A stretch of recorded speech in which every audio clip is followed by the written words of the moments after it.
అట్టి కార్యక్రమాన్ని మనం అందరం చూడలేదు అప్పుడు. కానీ ఈరోజు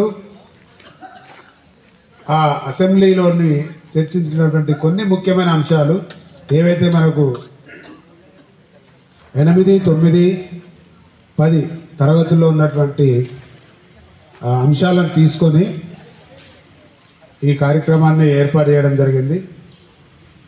ఇందులో ప్రముఖ భూమిక వహించినటువంటి ఓదేల్ సార్కు సహకరించిన ఉపాధ్యాయులందరికీ కూడా ప్రత్యేకంగా అభినందనలు. ఎందుకంటే మన వదిలిపెట్టి ఈ కార్యక్రమానికి కోఆపరేట్ చేసినటువంటి ఉపాధ్యాయులందరికీ కూడా ప్రత్యేకంగా అభినందనలు. అయిపోయేది నేనే మొన్న అసలు నాకు కూడా మొన్నటి వరకు కూడా మీరు సిద్ధంగా ఉన్నారా లేరా అనేటువంటి సందర్భంలో సార్ అనుమానపడితే నేను 3 days బ్యాక్ అనుకుంటాను మీ క్లాసు వచ్చి అబ్జర్వ్ చేయడం జరిగింది. అప్పటికి పూర్తి స్థాయిలో మీరు ఇంకా సిద్ధం కాలే. అయినా కానీ ఏమైనా కానీ ఎట్లయినా కానీ ఈరోజు కార్యక్రమం చేద్దామనే ఉద్దేశంగా మొన్న ఈవినింగ్ మరి ముఖ్యంగా నిన్న సాయంత్రమే ఓదేల్ సార్ చెప్పి ఈ డ్యాష్ నేనే ఏర్పాటు చేయించిన అనేది ఇంత తొందరగా డ్యాష్ చేసి ఏర్పాటు చేసినటువంటి సానందన్ సార్ కూడా ప్రత్యేకంగా అభినందనలు. ముఖ్యంగా పిల్లలు ఈ కార్యక్రమాన్ని బాగా ఎంజాయ్ చేయండి. మీరు కూడా చాలా చక్కగా పార్టిసిపేట్ చేయండి.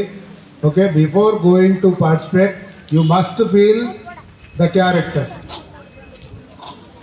అందులో జీవించే ప్రయత్నం చేయండి, భయపడకండి. ఇక్కడ ఉన్నది కూడా అంతా మన వాళ్ళే, వాటి మీరు భయపడద్దు. సో ఈ సందర్భంగా ఈ అసెంబ్లీని నిర్వహించాల్సిందిగా తాత్కాలిక చైర్మన్ సార్ ఏ విధంగా చెప్పిండో అదే డైరెక్షన్లో వెళ్ళండి.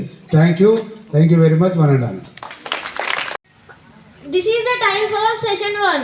On 9th December 1946, the first meeting was held in the Constitution Hall. The first person addressed was Acharya J.B. Kripalani.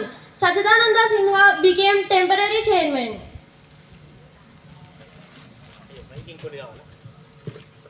Good afternoon to everyone. At this auspicious occasion of importance, I invite Dr. Sachidananda Sinha to be the temporary chairman of this assembly. Dr. Sinha needs no introduction. You all know him. He is the member of the Imperial Legislative Council from 1910 to 1920. Once again call upon Dr. Sinha to take the chair.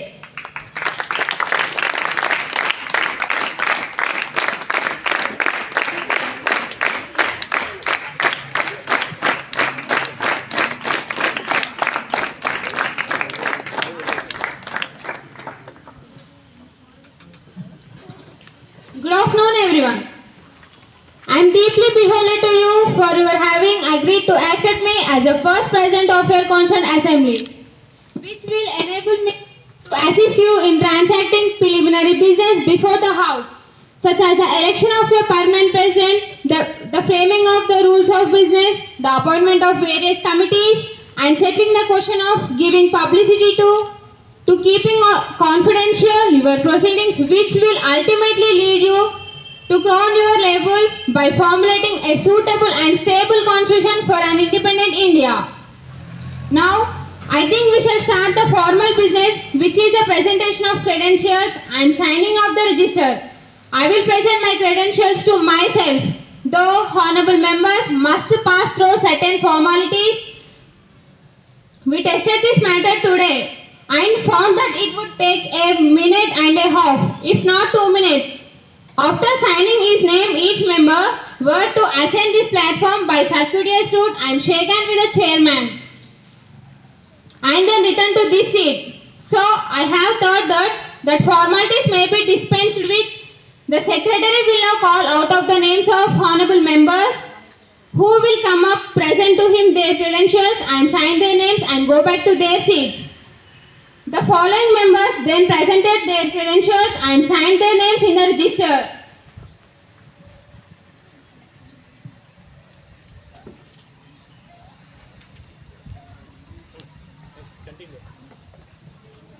I shall now take up item number 2, which is the moving of a resolution prescribing procedure for the election of a permanent president. I understand that Acharya Kripalani will move this resolution.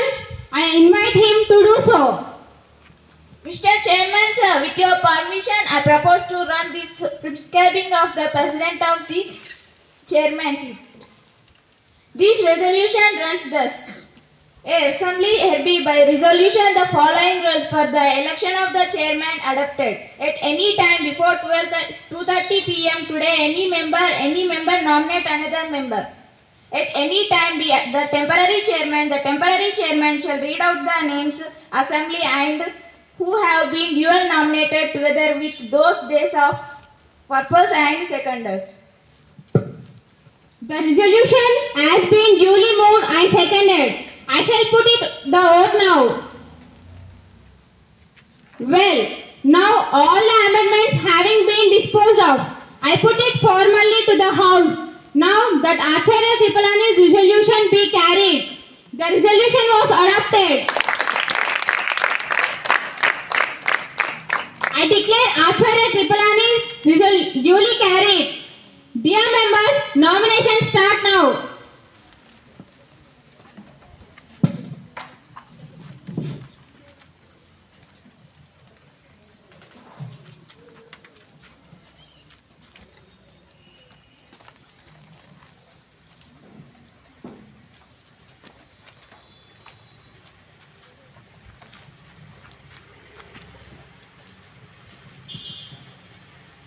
The next item of today's agenda is the election of a permanent chairman. I have received the following nomination papers. I propose the name of Dr. Rajendra Prasad, Member Constituent Assembly for the chairmanship of the Constituent Assembly. I have the certain of the nominees. Proposer J.B. Kripalani. Seconder Vallabhai Patel. I agree to the nomination Rajendra Prasad. This nomination paper is valid and is in order. There is another nomination paper before me. I propose Dr. Rajendra Prasad as chairman of the assembly and I have ascertained that he is willing to serve if elected. Proposer, the Honorable Shri Harikrishna Mahatab. I second the above. Nandakishore Das. This nomination also is in order. The other two proposals are received or invalid. One of them sent by the Mr. Prakasham was sent in behind time and I do not see the name of any seconder. Dr. H.C. Mukherjee is the only candidate who has been validly nominated for vice presidentship. I accordingly declare him duly elected. Similarly, I have got before me another proposal by Sir S. Radhakrishnan. That also, I fear, is not in order because it has no seconder. And neither of these two documents has got any endorsement from Dr. Rajendra Prasad that he is willing to serve. However, as the other two proposals are perfectly valid and is in order, and there is no another nomination paper before me, I hereby declare the Honorable Dr. Rajendra Prasad as the duly elected permanent chairman. H.C. Mukherjee elected as vice president. And B.N. Rao elected as advisor of the Constituent Assembly. My next duty as temporary chairman is to request that Acharya Kripalani and Maulana Abul Kalam Azad Sahib will kindly approach on behalf of the Constituent Assembly the duly elected president of this house and bring him up to the platform to sit on the chair by my side. Hip hip hooray, hip hip hooray. Inqilab Zindabad, Inqilab Zindabad, Jai Hind, Jai Hind.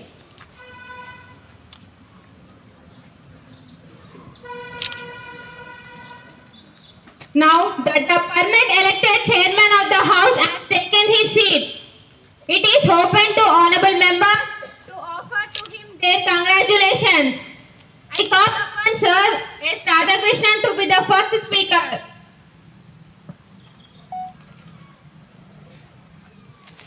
Mr. President, sir, I consider it a great honor to be called upon to be the first speaker after the election of the permanent chairman of the Constitution.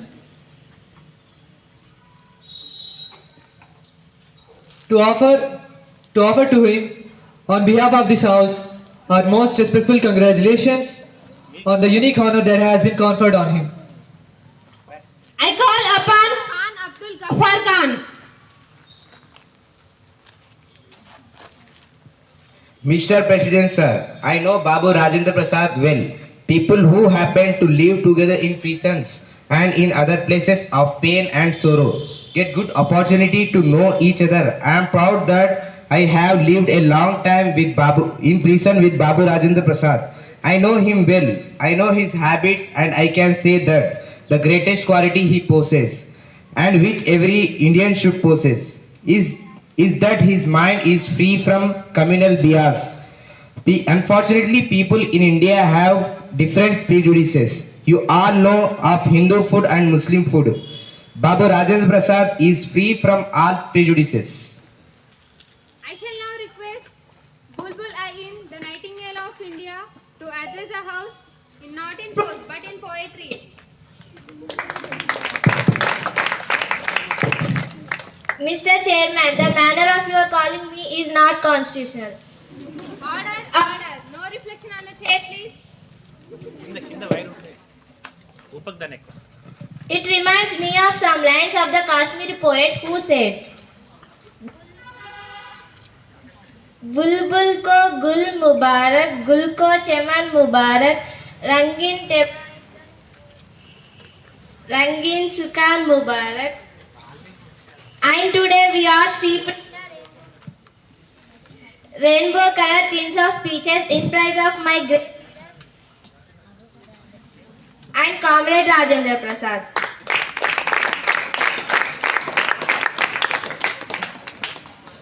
I do not know how even poetic fancy can add in. So I will be modest, emulating the example of Rajendra Babu himself, and as a woman should to purely domestic issues. We have all been taken in the chariot of votary by our great philosopher, who seems to have evaporated from the sense. Today, it is my proud privilege, now the highest privilege I hope to have achieved in my life, of inducting him into the chair as the first permanent chairman of this Constitution Assembly. I now vacate this chair and I shall ask Dr. Rajendra Prasad in the name of this great gathering to come and occupy this chair which he so worthily deserves.